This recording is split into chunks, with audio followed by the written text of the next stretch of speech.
Assurance. Quel est votre avis au sujet des biocarburants, s'il vous plaît? Les biocarburants sont une possibilité de fournir du carburant pour les automobiles.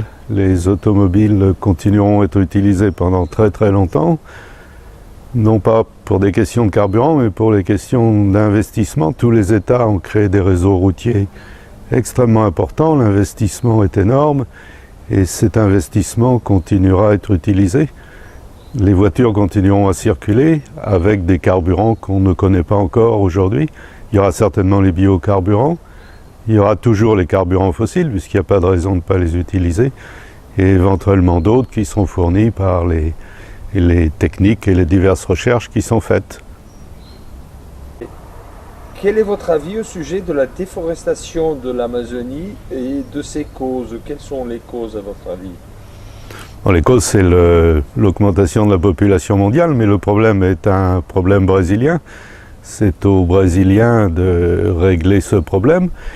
Il se peut qu'il y ait une reforestation, puisque en France, la forêt gagne beaucoup et la France continue à bien vivre, donc il n'y a pas de raison que la déforestation brésilienne continue. Il peut y avoir un retour de la forêt et c'est aux autorités brésiliennes de régler ce problème.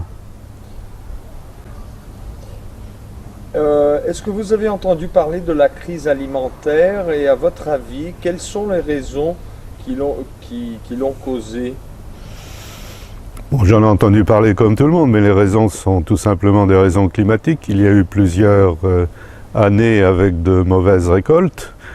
De bonnes années arriveront et les récoltes seront bonnes et la situation va clairement se stabiliser.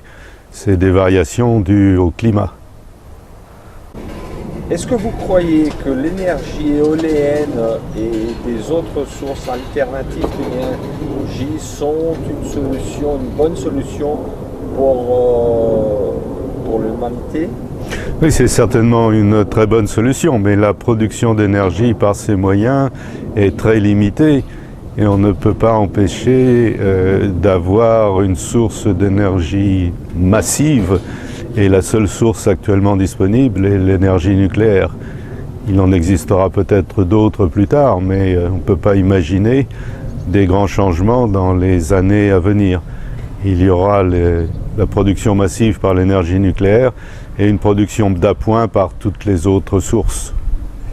Est-ce que vous croyez que l'énergie nucléaire aujourd'hui peut être appelée une source propre d'énergie? Elle est totalement propre, elle est totalement sûre. L'énergie nucléaire ne tue personne, les automobiles tuent des millions de personnes chaque année et la différence n'intervient pas dans le choix des citoyens.